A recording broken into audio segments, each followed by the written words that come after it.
On se retrouve en direct sur le plateau de la foire de Brignoles pour parler un peu plus longuement du projet alimentaire territorial qu'on a évoqué à l'instant avec vous, Éric Audibert. Vous êtes maire de Montfort et vice-président de l'Agglo en charge des dossiers agriculture, et vous, Cécile Layolo, élue à Roquebaron, et vous portez le projet d'une ferme maraîchère. On va en parler un peu plus longuement tout à l'heure. Vanessa de l'Agglo a évoqué ce projet alimentaire territorial. C'est une ambition à long terme pour le territoire. Alors, on évoquait cinq grands axes pour ce projet alimentaire, le foncier, l'installation des jeunes agriculteurs.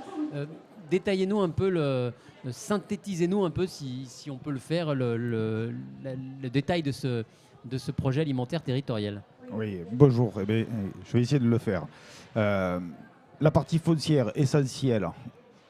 Pour le faire court, ça fait quand même des années que notre agglomération est engagée dans la préservation de la terre agricole, par divers outils, le SCOT notamment. Et aujourd'hui, on essaye donc vraiment de sanctuariser ces terres agricoles avec la création des zones agricoles protégées pour permettre d'encourager les propriétaires à mettre en culture absolument ces terres agricoles. Donc ça, il ne faut pas l'oublier, production alimentaire, le premier outil, c'est la terre. Donc, absolue nécessité de préserver ces espèces agricoles. Ça, c'est le premier acte sur le foncier. Deuxième acte sur la production, évidemment. Donc, on a de la terre, on peut avoir des agriculteurs qui vont aller sur la production alimentaire. Il faut les encourager, il faut les sécuriser dans leur façon de faire et que leur activité soit absolument rémunératrice et leur permette de vivre. Ça peut être des agriculteurs qui sont déjà sur le territoire, mais aussi on peut en faire, en recruter entre guillemets. Bien sûr. Là, le soleil brille pour tout le monde. Il n'y a pas de question que ce soit ceux qui sont en place aujourd'hui ou non. C'est ouvert à tous ceux qui ont des projets et qui ont envie de revoir, d'apporter un œil nouveau sur la façon de produire aussi et de façon vraiment s'orienter sur la production alimentaire. Alors, il y a la partie installation, il y a aussi la partie promotion. On en a parlé rapidement avec Monsieur Félix.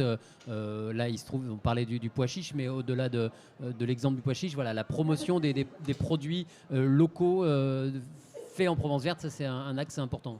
Effectivement, il faut donner la visibilité, de la reconnaissance aux productions locales. Il faut que le consommateur, parce que c'est ça aussi l'objet du projet alimentaire, c'est de rapprocher le consommateur du producteur et vice-versa, le producteur du consommateur. Et donc, il faut que ça soit très lisible, que quand le kidam, quiconque fait ses courses, qu'il puisse identifier assez rapidement si c'est une production locale, qu'on puisse dire ça vient de Roquebaron, ça vient de Vence, ça vient de Carcès, et dire voilà, je sais ce que j'achète, je sais qu'en face j'ai un producteur qui va être rémunéré grâce à son travail et parce que j'ai aussi un acte de consommation plus responsable. Et pour cela, il y a des outils de communication. On l'évoquait hier sur ce plateau avec notamment un guide qui vient d'être édité, qui reprend les producteurs, les maraîchers, les éleveurs, les producteurs de fromage, etc. du territoire. Ça, c'est quelque chose qui est une tête de gondole, on va dire, de la production Provence verte. Oui, bien sûr, il faut mettre en avant tous ces producteurs engagés. D'ailleurs, on a sur la foire l'espace des producteurs locaux, là, des producteurs du secteur. Donc c'est vrai qu'il faut leur permettre d'être très visibles et que ça puisse parler à tout le monde. On est tellement noyé par de la communication de toutes sortes qu'il faut que nous aussi, agglomération, on mette bien en avant nos producteurs. Voilà, il est là. Et le guide des producteurs, effectivement, on l'a présenté rapidement hier. Il y a avec des cartes du territoire, on peut identifier très vite. Voilà, je suis sur les fermes fromagères, les élevages, pardon, les fermes de production de fromage. Il y a des codes couleurs en fonction des productions. Ça, c'est un guide qu'on retrouve à l'Agglo. C'est un guide qui est en ligne. Malheureusement, je ne suis pas capable de vous répondre sur le détail, mais Vanessa le ferait pour moi. Mais si ça existe, c'est de mémoire, on le retrouve sur le stand de la Provence verte qui est à l'entrée de ce pavillon des innovations, de l'innovation. Il y a la communication, il y a aussi la volonté de promouvoir une alimentation durable dans ce projet alimentaire territorial. C'est absolument essentiel. Et les agriculteurs ne peuvent pas se détourner de cet aspect-là de la production. Aujourd'hui, quand on est frappé assez régulièrement d'événements climatiques qui mettent à mal nos récoltes, par justement l'impact de l'homme sur notre planète, forcément l'agriculteur il est en première ligne et doit modifier ses façons de faire. Donc c'est indispensable et dans la production alimentaire encore plus puisque tout le monde, enfin de plus en plus de personnes, de consommateurs ont envie d'une alimentation saine. Et ça, forcément, on doit, alors je ne sais pas si on doit accompagner ou si on doit anticiper le mouvement. En tout cas, nous, on doit se donner les moyens de que ça puisse aussi fonctionner sur notre territoire. Et produire à l'échelle du territoire et aussi transformer, hein, c'est quelque chose qu'on évoquait avec Vanessa juste avant. Effectivement, il faut que tous les outils là soient mis à disposition. Le LEAP, par exemple, le lycée de Provence Verte sur Saint-Maximin, a déjà une légumerie, un atelier de conservation. Ça veut dire que une production aussi alimentaire, elle peut être fragile chaque fois que les produits ont une durée de vie courte. Au plus les denrées sont périssables, au plus le producteur est soumis à la loi de l'offre et de la demande. Si on lui propose, si on lui met à disposition des outils pour conserver, pour transformer, ben il s'affranchit de cette difficulté-là. Certes, ça le fait évoluer dans son métier, hein, il devient producteur et transformateur, mais oui, les métiers évoluent et il en est de même pour les agriculteurs. Alors, vous évoquiez à l'instant une légumerie qui est en place dans le lycée. C'est une transition idéale. Vous m'avez donné une perche pour passer la parole à vous, Cécile Layolo, et pour évoquer ce projet de ferme maraîchère qui est en cours à Roquebaron, qui est vraiment une application concrète, hein, un exemple concret de ce projet alimentaire territorial. C'est bien ça, effectivement. La commune de Roquebaron s'instaure dans le PAT de la Provence Verte, avec notre souhait, effectivement, est en train de créer une ferme maraîchère municipale, d'accord ? C'est-à-dire qu'on va avoir donc un agriculteur en régie. Nous souhaitons effectivement faire partie de ce PAT. Nous allons donc produire nos propres légumes que nous allons effectivement après revendre à notre délégataire de restauration scolaire. Le but étant donc que nos enfants puissent voir toute la vie maraîchère, la vie potagère, de la plantation jusqu'à ensuite à leur assiette, pour effectivement leur faire comprendre la nécessité de manger équilibré, de manger sainement. La production sera effectivement 100% bio. Voilà, donc il y aura forcément aussi tout un volet pédagogique, hein, avec des ateliers.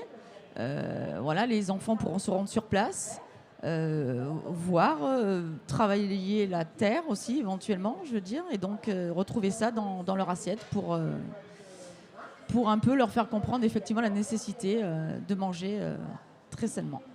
D'accord, on parlait tout à l'heure de maîtrise du foncier. Là, on est en plein dedans, c'est-à-dire que la ferme, le terrain appartiendra le terrain appartient à la mairie. et déjà, donc nous sommes déjà propriétaires du foncier. Donc on va valoriser nos terres qui étaient donc sans destination au jour d'aujourd'hui. Donc effectivement, ça c'est un avantage dans le projet. Et l'espace sera loué à un exploitant Alors l'espace ne sera pas loué en fait. On va faire un appel à candidature. Ça sera donc un maraîcher qui sera donc vacataire au niveau de la commune de Roquebaron. Voilà, tout simplement, avec un appel à candidature. L'appel à candidature, là, c'est imminent, Non, ça sera certainement courant 2022. Courant 2022. Parce que là, on est en phase d'élaboration. D'accord. Et l'idée à terme, c'est alors déjà de mettre en avant le circuit court, dans le sens où là, c'est plus qu'un circuit court, puisqu'en fait, c'est un circuit immédiat, il n'y aura pas d'intermédiaire. Quelques dizaines de mètres de la ferme à la cantine. Exactement, de la ferme à la cantine, avec un traitement des produits bruts, bien évidemment. Donc avec notre délégataire, enfin le délégataire qu'on aura à ce moment-là, puisqu'on va refaire un marché pour justement intégrer cette partie de livraison de produits bruts.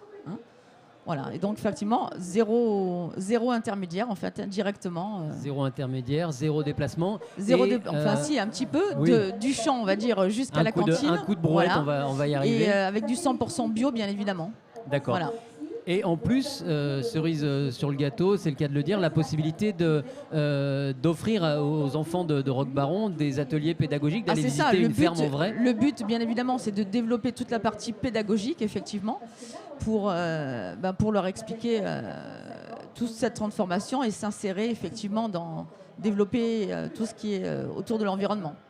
Ça, les jeunes générations, voilà, leur montrer la réalité de ce que c'est que comment dire, les fruits et les légumes, ça n'arrive pas par magie dans une boîte. C'est ça. C'est important. Tout à fait. Et puis l'exemple là de Rock Baron est très appréciable puisque c'est la traduction concrète de ce qu'on souhaitait faire. Et donc on voit que la mairie de Rock Baron là, se met en marche de bataille pour avoir de la production locale sur ces terres. C'est symptomatique. Quand on est propriétaire de ces terres, on choisit la production alimentaire qu'on a dessus. Et aujourd'hui, dans notre territoire, on a besoin que les collectivités continuent à s'investir de cette façon-là pour montrer que c'est possible et orienter. Elles ne feront pas tout, mais elles vont montrer que c'est possible. Montrer que c'est possible pour les producteurs, montrer que c'est possible pour les consommateurs. On est pleinement dans le pâte. Et la maîtrise foncière, c'est le premier maillon de la chaîne. Absolument. Quand on est propriétaire en quoi que ce soit, on décide de ce qu'on veut. Voilà, de ce qu'on a.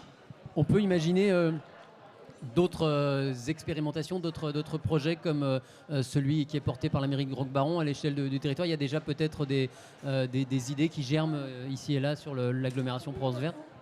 Moi, j'ai pas toute la liste des projets, mais il y en a, ils sont multiples et variés. On voit que la plus grosse des difficultés, c'est l'accès à l'outil de production premier, c'est la terre. La mairie de Rock Baron met en avant, met à disposition ces terres. Il y a d'autres solutions encore, mais toutes les collectivités, toutes les communes doivent avoir ça en tête. À partir du moment où on a du foncier, on peut initier des projets, les faciliter. C'est bien le rôle des collectivités, c'est rassembler les moyens, les mettre à disposition pour que derrière ça émerge. On ne portera jamais tout, mais on va faciliter les choses. Alors, top départ pour le projet alimentaire territorial de la Provence Verte aujourd'hui, avec une journée spéciale. Nous, on incite le grand public évidemment à venir se renseigner, poser des questions sur le stand de la Provence Verte. Les agents sont là pour ça, ils sont passionnés, ils ont envie d'en parler. Il y a effectivement quelques éléments de communication, de documentation avec ce petit guide des producteurs, on en parlait, les petits calendriers, savoir qu'est-ce que...